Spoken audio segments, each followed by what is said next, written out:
کا بندھن بھی۔ صرف 2 بولوں نے مجھے اس کا اسیر کر دیا ہے۔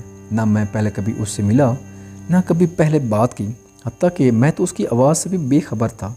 یہ مہپرا تو میرے اعصاب پر سوار ہو چکی ہے، میرا تو اس کے بغیر گزارا ناممکنات میں سے ہے۔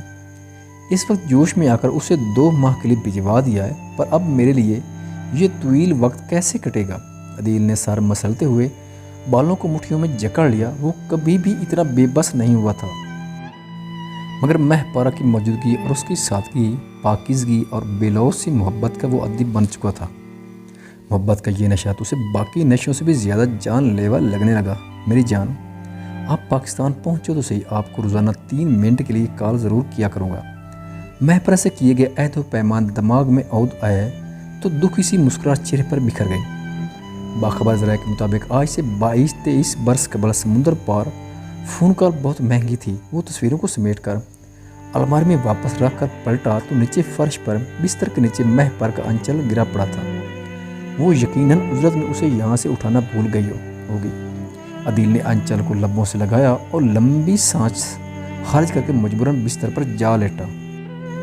ہائے مہپارا، میں تو آپ کی محبت کا نشئی بن چکا ہوں۔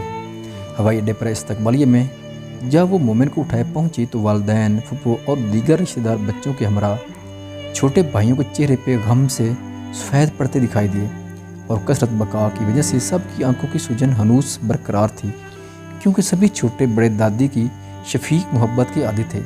لیکن یہ سبھی چاہتے تھے کہ مہپارا کے سامنے رونے سے گریز کیا جائے تاکہ وہ دوبارہ شدید اذیت میں مبتلا نہ ہو۔ دادی کی وفات کے 9 دن کی تگ و دو کے بعد بالآخر مہپارا اپنے پیاروں کے بیچ میں تھی۔ دوسری جانب سبھی اس بات سے باخبر تھے کہ مہپارا کی دادی سے انسیت مثالی تھی۔ والدین نے اپنے جذبات پر قابو رکھتے ہوئے بنا روئے اسے اپنے شفقت بھرے حصار میں لے کر دلاسا دیا۔ گھر پہنچنے پر چچی نے خود میں بھینچ کر گلے لگایا تو گویا ہوئی، ہے دادی کی لاڈلی۔ اس بات پر مہپارا کی ہمت جواب دے گئی اور وہ تڑپ کر روئی۔ اسے یکدم گھر میں دادی کی غیر موجودگی کھولنے لگی۔ دل میں حسرت و یاس بڑھ گیا۔ دادی کا لمس اور دعائیں تڑپانے لگیں۔ سب کہاں کچھ گلو لالہ میں نمایاں ہو گئیں، خاک میں کیا صورتیں ہوں گی کہ پنہاں ہو گئی۔ اپنوں کی چاہت اور الفت کے زیر سایہ دل کا غبار خوب نکالا۔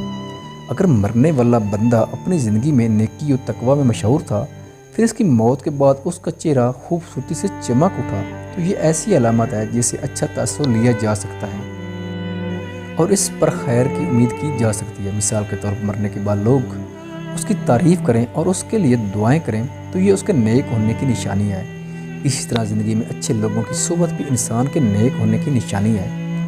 حسن خاتمہ کے بہت سے اسباب ہیں جن میں اللہ کی اطاعت پر استقامت، اللہ تعالیٰ کے بارے میں حسن ظن، سچائی، پرہیزگاری، توبہ، موت، کثرت سے یاد کرنا اور دنیاوی چاہتے مختصر کرنا، آخرت کی فکر اور نیکوکار لوگوں کی صحبت قابل ذکر ہے۔ بری حالت اور برے انجام کی نشانی بننے والی علامات میں سے چند ایک ہی ہیں۔ بندہ اپنی موت کے وقت اللہ تعالیٰ کے بارے میں بدگمانی کا شکار ہو۔ جابر رضی اللہ عنہ سے مروی ہے، وہ کہتے ہیں کہ میں نے آپ صلی اللہ علیہ وسلم کی وفات سے 3 دن قبل آپ کو یہ فرماتے ہوئے سنا، تم میں سے ہر ایک کا خاتمہ اللہ تعالیٰ کے بارے میں حسن ظن کی ہی حالت میں ہونا چاہیے۔ اللہ تعالیٰ کی نافرمانی کرتے ہوئے فوت ہو، جیسے نماز نہ پڑھنا، شراب نوشی اور زنا کرنا۔ امام بخاری رحمۃ اللہ علیہ حدیث نمبر 607 میں سہل بن سعد رضی اللہ عنہ سے روایت کرتے ہیں کہ آپ صلی اللہ علیہ وسلم نے فرمایا، بے شک اعمال کا انجام خاتمے کے مطابق ہوتا ہے۔ دادی کی تشنگی کے باوجود سب کی محبتیں سمیٹنے والی مہپارا کے دن سرکنے لگے۔ بسا اوقات مہپارا عجیب کیفیت سے دوچار ہو جاتی۔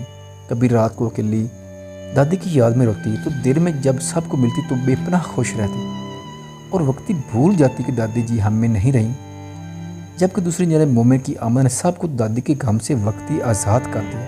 سبھی بچے بڑے مومن کے ناز اٹھاتے نہ تھکتے۔ مہپارا تمام فکروں سے آزاد پرسکون سے چھوٹے بھائیوں کو کئی ذمہ داری سونپ چکی تھی، جبکہ دیگر خاندان واری صدقے جاتا رہتا۔ چھوٹے بھائی مومن کے دودھ سے لے کر اس کے کھانے پینے کے اوقات کا بھی خیال رکھنے لگے۔ مہپارا سوسا کی سخت گیری سے عاجز وقتی طور پر میکے میں خود کو آزاد پنچھی کردارنے لگی۔ اپنے ناتواں کندھوں پر پڑا کئی ذمہ داریوں کا بوجھ سرکتے ہی وہ پرسکون نیند لینے لگی۔ مومن کو سنبھالنے کی ذمہ داری بھی امی نے لے لی۔ اس سب آزادی اور سکون کے باوجود مہپارہ کو اپنا آپ ادھورا سا لگتا۔ خوش مطمئن ہونے کے باوجود دل کے نہاں خانے میں عدیل کی کمی شدت سے محسوس ہوتی، تو جی چاہتا 2 ماہ کے قیام کے بجائے لندن فوراً لوٹ جائے۔ سسر کی جلی کٹی سننے کے باوجود بھی عدیل کی محبت اسے اپنی طرف کھینچتی تو وہ سوچوں کے بھنور میں ڈبکیاں لگانے لگتی۔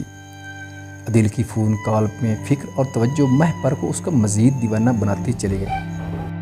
سب سہولیات اور آسانیوں کے باوجود بھی مہپارہ ہر وقت ہر بات میں عدیل کا تذکرہ کرنے لگی۔ سب کی محبت ایک طرف، پر مجھے لگتا ہے عدیل کی محبت سب پر بھاری ہے۔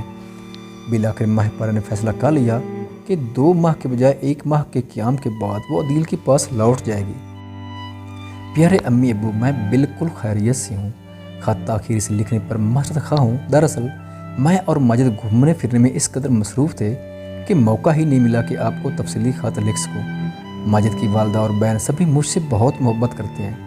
انکل کی وفات کے بعد بھی گھر میں ہر وقت آنے جانے والوں کا تانتا بندھا رہتا تھا، وہ بھی الگ مصروفیت تھی۔ پھر میری اداسی کو دیکھتے ہوئے آنٹی نے ماجد کو مجھے دوسرے یورپی ممالک میں گھمانے پر اکسایا تاکہ میں آپ سب کی کمی کو شدت سے محسوس نہ کروں۔ ابو جی سبھی یہاں پر میرا بہت خیال رکھتے ہیں۔ میں نہیں چاہتی آپ میری وجہ سے اداس ہوں، بلکہ میں چاہتی ہوں آپ باقی سب بہنوں کی تعلیم و تربیت پر توجہ دیں۔ ابو جی یہاں پر گرمیوں میں بھی اس قدر ٹھنڈ ہوتی ہے کہ میں تو اب گرمی کے لیے ترس گئی ہوں۔ کبھی بھی سورج دکھائی دیتا ہے اور اس کے باوجود بھی یخ بستہ ہوائیں ٹھٹھرا کے رکھ دیتی ہیں۔ ابو جی یہاں پر کھانے پینے کی بہت سہولیات ہیں۔ حلال کھانا ہمارے شہر میں بآسانی دستیاب ہے۔ الغرض دنیا کی ہر نعمت اس ملک میں موجود ہے۔ یہاں کے لوگ بہت تہذیب یافتہ ہیں۔ سبھی قطار میں کھڑے ہو کر اپنی باری آنے کا انتظار کرتے ہیں، جبکہ سڑک پر چلتی گاڑیاں بھی قطار در قطار چلتی ہیں۔ ابو جی یہاں سڑک پر نصب بتیوں کے اشاروں پر گاڑیاں رکتی اور چلتی ہیں۔